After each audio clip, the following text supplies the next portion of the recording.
Here's a rundown of what my first 30 days of sobriety looked like. The first couple days, the first week was definitely the physical side of it.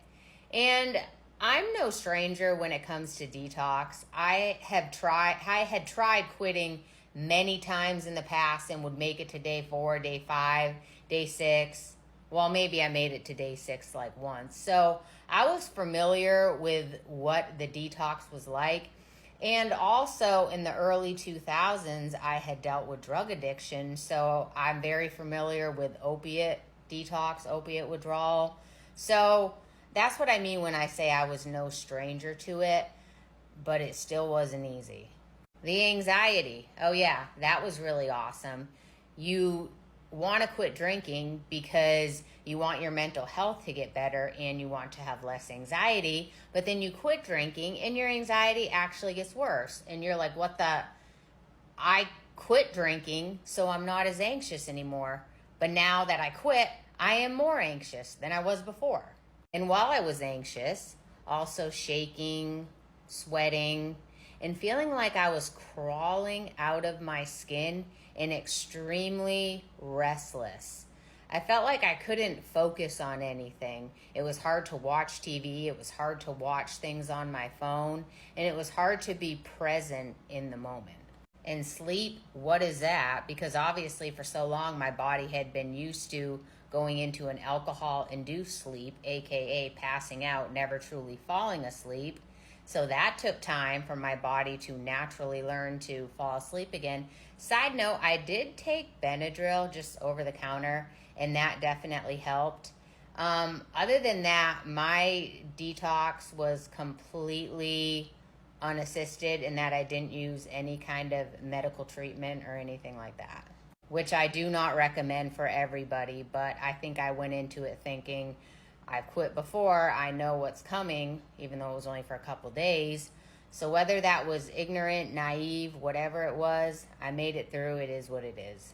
And after about day 5, day 6, I noticed that the physical symptoms started to subside a little bit. And what I mean by that is they had reached their peak and they were starting to get better.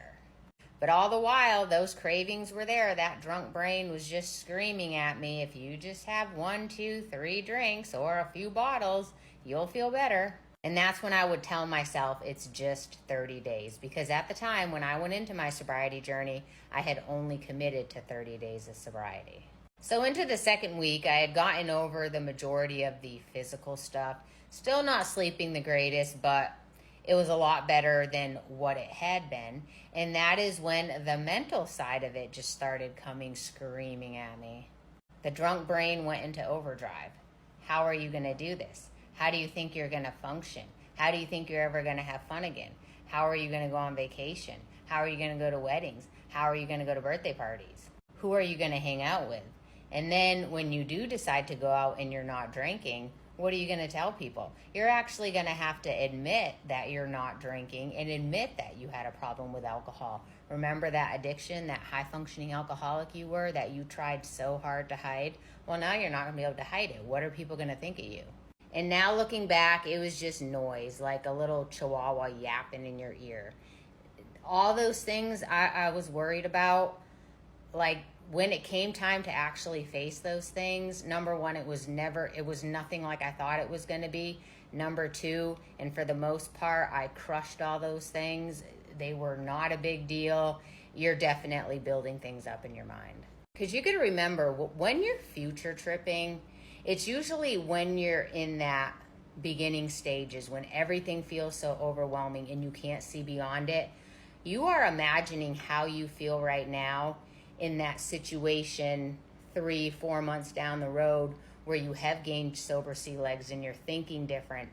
You got to remember, you're going to be a different person when that time comes. Around the 3rd week, the 21-day mark, that is when I started to feel good. I started to feel some of the benefits. I noticed I had less anxiety. I mean, there was still some anxiety there, but what was there was manageable. And one thing I loved is when I woke up in the morning, I had energy, I had motivation, and I had excitement for the day. And I was always so excited to drink coffee. And that was the point where I started entertaining taking this 30-day commitment to another 30 days. That's in my mind when I started moving the goalposts. And when I hit that 30 days, I had tasted enough of the goodness from sobriety. It piqued my curiosity enough that I wanted to keep going. And 30 days turned into 60 days, 60 days into 90 days, 6 months, 1 year, 18 months, and I will be 2 years sober this coming September 1st. But it took those 30 days to see that my life is better sober.